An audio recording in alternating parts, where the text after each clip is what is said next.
और ईवीएम को तो हटाना बहुत जरूरी है। ईवीएम नहीं हटेगी ना, देश का जनादेश के साथ खिलवाड़ कर रहे हैं ईवीएम से।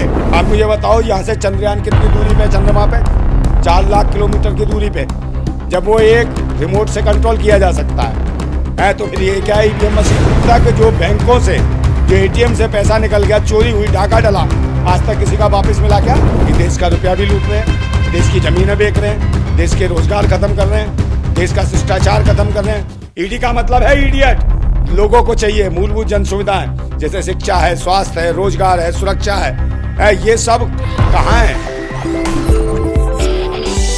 आप मुझे बताओ, यहाँ से चंद्रयान कितनी दूरी पे, चंद्रमा पे 4 लाख किलोमीटर की दूरी पे, जब वो एक रिमोट से कंट्रोल किया जा सकता है तो फिर ये क्या है? ईवीएम मशीन, इसे कितनी देर लगेगी हैंग करने में? आप मुझे बताओ, समझे नहीं? और बैंकें जो चल रही हैं, कौन सी डिजिटल चल रही है बैंकें हैं, वो सही है या ये तुम्हारा जो है ईवीएम मशीन सही है? बताओ, आप मुझे बताओ ना। आज तक जो बैंकों से, जो एटीएम से पैसा निकल गया, चोरी हुई, डाका डला, आज तक किसी का वापस मिला क्या? तो जब वहां से हैंग हो सकता है, पैसा रुपया निकल सकता है, सारी सरकार चाक चौबंद है, उसके बाद लुटाई हो रही है, तो इसका मतलब आतंकवादी बैंकों के अंदर भी बैठे हुए हैं। ये भारत सरकार के लोग जुड़े हुए, ये जो ईवीएम से लूट रहे हैं देश का जनादेश, ये देश का रुपया भी लूट रहे हैं, देश की जमीनें बेच रहे हैं, देश के रोजगार खत्म कर रहे हैं, देश का शिष्टाचार खत्म कर रहे हैं। देश में जो लोगों को चाहिए मूलभूत जन सुविधाएं, जैसे शिक्षा है, स्वास्थ्य है, रोजगार है, सुरक्षा है, ये सब कहाँ है? कहीं भी नहीं है। और महंगाई अपनी चरम सीमा पे, लोग हाहाकार मचा रखे, बहन बेटियों की इज्जतें बचना मुश्किल हुई है इनके शासन में। आप मुझे बता दो, मणिपुर में क्या हुआ है? देश के सेना के जवान के नाम पर उन्होंने हाहाकार मचा रखी थी। ये देश के सेना के जवान पर वोट मांगते थे मोदी जी। देश के पूर्व सैनिक की पत्नियों को निर्वस्त्र करके घुमाया, समझे, उन्हें परेड कराई गई, उसके बाद सामूहिक रूप से उनका बलात्कार किया गया। तो ये काहे के लिए किया गया?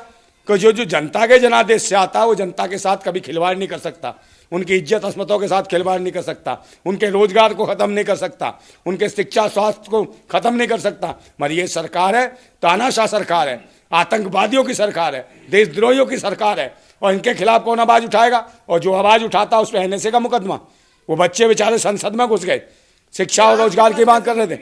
अरे ईवीएम हैंग होती है, बताता रहा हूँ। अरे दादा, इतने चुनाव लड़े लोग, विधानसभा लड़े, लोकसभा लड़े, जिनका अपना उनका पोलिंग जो बूथ था, जहाँ खुद जो चुनाव लड़ रहा था उसने अपना वोट डाला, उसका वोट कहाँ गया? वो कह रहा चलो मेरी पत्नी नहीं देगी, मेरा भाई नहीं देगा, मेरी बहन नहीं देगी मुझे वोट, मगर मैंने तो अपना वोट अपने आप को डाला, मगर उसके बूथ से उसका वोट उसे नहीं पड़ा, कहाँ गया वोट? तो ऐसे एक मामले नहीं है, ऐसे दर्जनों मामले हैं। और इसके अलावा पूरे देश के कितने लोगों ने एप्लीकेशन दिए? कम से कम लाखों एप्लीकेशन दिए होंगे अपने अपने भारत निर्वाचन आयोग के प्रदेशों में भी, मगर कहीं कोई कार्रवाई, सुनवाई नहीं हुई। बार बार देते रहे प्रत्याशी लड़ने वाले, और कहीं ना कहीं प्रत्याशी ठगे से रह गए, क्योंकि ईवीएम का खेल है। और ईवीएम सरकार जो ये लाई है 19 लाख ईवीएम, इनसे कितनी मांगी थी ईवीएम? सिर्फ मात्र 50 ईवीएम मांगी थी। किन्होंने? हमारे वकीलों ने, कि भाई ईवीएम हम हैंग करके दिखाएंगे। क्यों डर गई?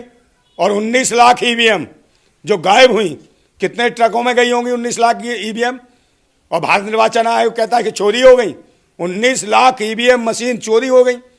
तो कहाँ गई सरकार है? कहाँ गए चप्पे चप्पे में जो आंखें रहती हैं मोदी जी की और अमित शाह की? वो आंखें क्या फूट गई? ईवीएम खत्म हो गई, उड़ गई, गायब हो गई।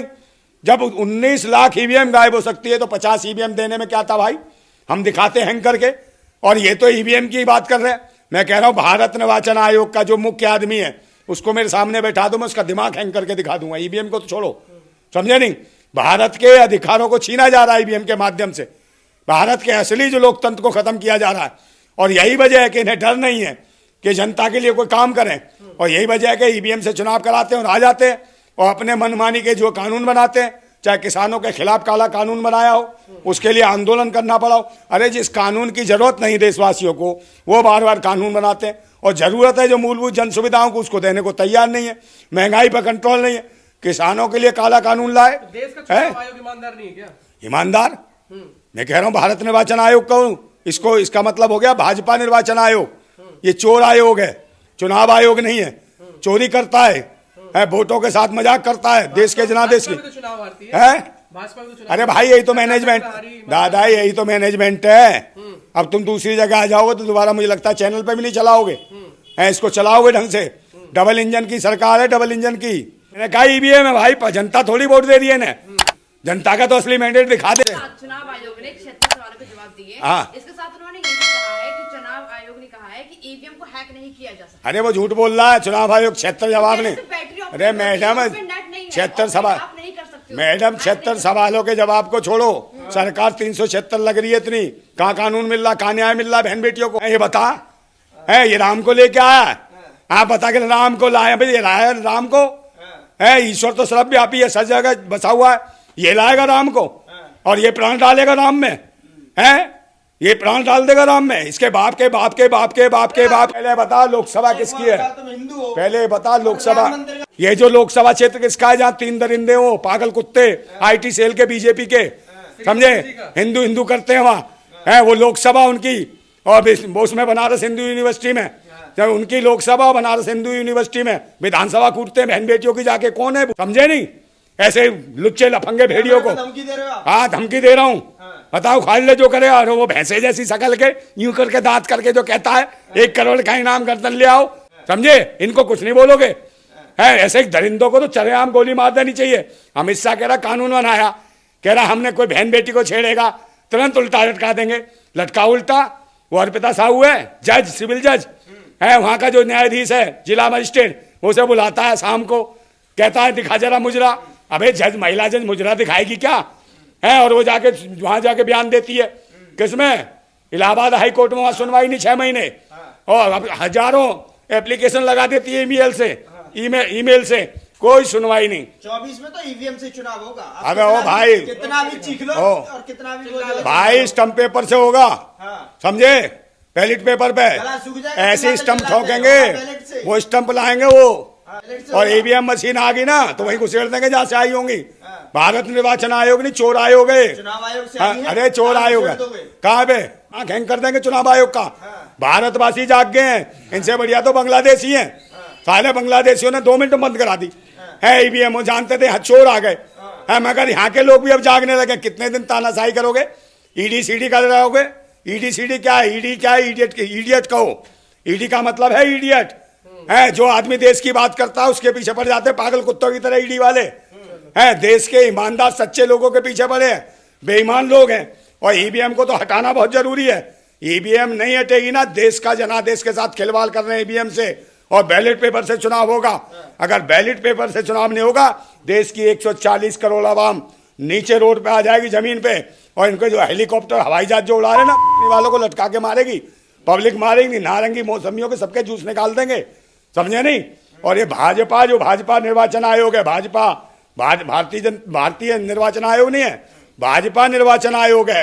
इसमें जो आतंकवादी देशद्रोही घुसे हैं, जो भारत के जो जनादेश के साथ खिलवाड़ कर रहे हैं, उनको बख्शा नहीं जाएगा। और मैं फिर कहता हूं कि सब्र सहने की भी एक सीमा होती है। बांध टूटता धीरज का तब होती है, अत होने पर प्रलय और परिवर्तन होता, तब नई सुबह की नई सृष्टि का सृजन होता। परिवर्तन होगा, ईवीएम हटाएंगे, और हम क्रांतिकारी हैं। राजगुरु सुखदेव, भगत सिंह, अशफाक उल्लाह खान, नेताजी सुभाष चंद्र बोस, समझे, हम इनको मानने वाले लोग हैं, क्रांतिकारी लोग हैं। उड़ा देंगे ईवीएम। क्यों, कब तक ईवीएम से मजाक बनाओगे भारत का? भारत की बहन बेटियों की इज्जत लूट रहे हो, रोजगार छीन लिए तुमने, किसानों को, मजदूरों को, जवानों को, सबको परेशान, वृद्धों को परेशान, बहन बेटियों की इज्जत लूट रहे हो, बेईमान लुच्चे लफंगो हैं। और तुम देश को बर्बाद करने के लिए आए हो। और ईवीएम की तुम ईवीएम की ज्यादा मत वकालत करियो। आप इतनी ईवीएम पर, अरे हम देश के सिपाही हैं, वकालत करना थोड़ी। हाँ, हम सुप्रीम कोर्ट में चल रहा है केस। अबे हम असली वकील हैं। ईवीएम का विरोध करते हैं, करते रहेंगे, और पूरा देश करेगा। और ईवीएम से नहीं होगा, बैलेट पेपर से चुनाव होगा। हाँ, अरे हमारे कहने से होगा ना, हमारे कहने से ही होगा, हम क्रांतिकारियों कहने से होगा। है अभी देखने, हवा खराब हो गई, तुरंत अमित शाह ने पुलिस भेज दी है, हवा खराब हो गई ना। 50 ईवीएम देके देखता तो सही चुनाव आयोग, ईवीएम हैंग करके दिखाते हम, समझे नहीं। आप तो दिखे भी नहीं वहाँ पे। कहाँ पे नहीं दिखे, हमारा पूरा प्रतिनिधिमंडल दिया था वहाँ। हम डरते नहीं है किसी से भी, समझे। अरे हम तो वहाँ बैठे हुए थे, भारत निर्वाचन आयोग में कखवाएंगे हमारे बंदे। अच्छा। हाँ, वही दमोच रखा था, समझे नहीं। और अभी देख फिर जा रहे हैं अपनी पार्टी का लेके।